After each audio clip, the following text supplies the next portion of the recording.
The RWBY storyline is only getting larger and larger as time goes on. In an effort to assist their narrative, various mangas and future comics are set to come out to deliver something the show hasn't. But what are you really missing, and how does it affect the storyline? Red Like Roses is the first anthology manga Rooster Teeth released, debuting in Japan in May of 2017 and in America in May of 2018. This 180-page manga doesn't consist of one long side story, rather about 20 different mini-stories. Each and every one of them is placed in and around volumes 1 and 2 and takes place at Beacon Academy. Most of these stories hold no real weight behind them, they're simply just fun scenarios the team finds themselves in and or around. From RWBY getting a new hairdo to baking cookies and changing outfits in between volumes, a healthy amount of the story in the novel are meant for pure entertainment. They don't directly affect the main narrative in a way in which a viewer's entire outlook would be blown. However, that's not to say the novel doesn't do something the show hasn't. In fact, Red Like Roses does something to RWBY in which this series hasn't done yet: give depth to her character. In the main series, RWBY is a very black and white character. She's either incredibly happy, which she is most of the time, or she is sad. Those shades of gray within her emotions are never shown to the audience. When extremes happen, such as the death of a friend, then and only then will that dark side of her come out. However, when it comes to the manga, it's almost a completely different story. We know how childlike RWBY is, and the show would lead you to believe that it's mainly her outlook that's the reason. She's socially awkward and has trouble talking to people, but nothing about that is a defining trait of a kid. In the manga, it's almost the reverse. Her outlook of wanting to help people and becoming a huntress because of it isn't a "I want to be just like them" mentality. In the story, That Is Why I'm Here, Weiss scoffs at her for this dream, but RWBY, rather than acting as a child in this scenario, brings up her mother's death, which she has never done in the show, and how that event influenced her and gave her the determination to help others. It was a very mature response, something the series never did with RWBY early on. But on the opposite side of the spectrum, she's not mature. In fact, as stated, she's like a child. In the story, Just Trying to Help, it shows how much of a kid she is and how she lets her emotions dictate her actions. When Cardin makes fun of and picks on Weiss for her scar, RWBY steps in, armed and ready to fight, to defend her friend, but is in tears after the encounter. No one was hurt, no one was killed, but RWBY still starts to cry because she's much more emotional in the manga. She's cried, she's been sad in the show, but under very extreme circumstances. She's visited her mother's grave twice, but in the aforementioned That Is Why I'm Here story, it starts with RWBY on her hands and knees bawling her eyes out in front of Summer's grave. There's no setup, there's not much to it other than showing you that she hasn't moved past it.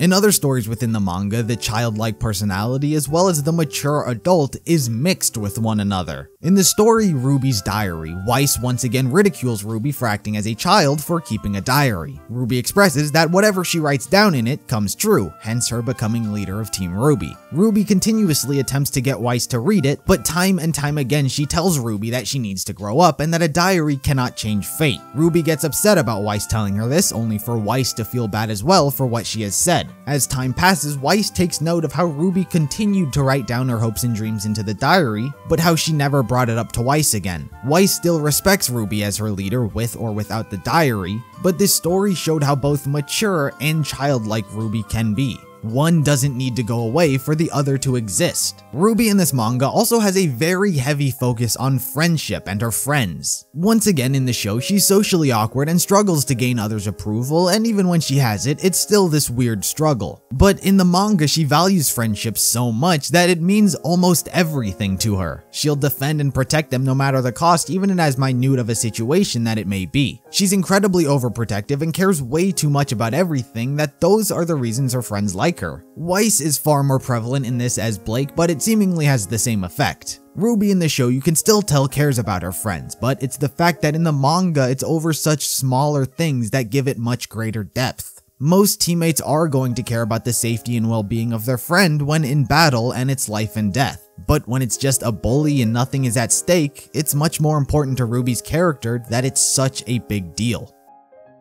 Something else I wanted to talk about with this manga is Weiss. Now, it's important to note that this is RWBY's book. It's about her and her character. Weiss has her own book, as does Blake and as will Yang. But Weiss did indeed have a role within this manga, more so than Yang, and as we all know, RWBY and Blake never talked to one another, so she wasn't in it much. But Weiss, in a very polar opposite way to how I described RWBY, is completely black and white here. In the series, RWBY is a very black and white character, but in the manga, she's the whole range of gray. In the show, Weiss has the depth and the shades of gray to her, but here, she's very black and white. Either she's belittling RWBY for acting like a child and telling her to grow up, or she's often admiring and proud of her. And this is honestly weird. You see, I've never considered myself a White Rose believer. For those of you who don't know, that is the romantic pairing of RWBY and Weiss. In the main series, we never knew the sexual orientation of RWBY, Weiss, or Yang. Blake was the only character who had any sort of romantic interest, past and or present. Even with the mention of Bumblebee, while I'm not a believer in it, upon first hearing the two being paired, I thought of moments that could be used to support it. But for RWBY and Weiss, I never saw any moments between the two which could be considered romantic. But while reading this, it honestly felt like a constant mood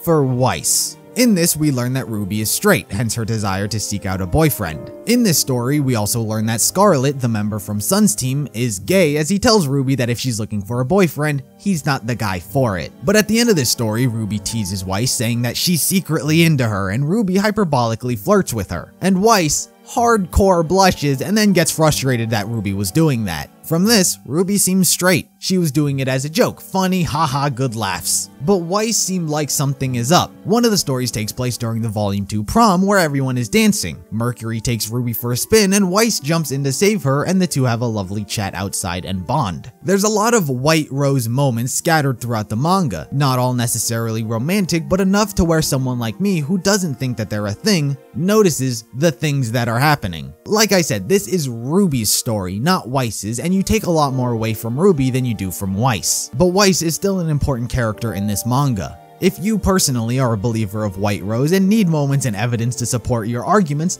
and haven't read the manga, then I'd suggest you do.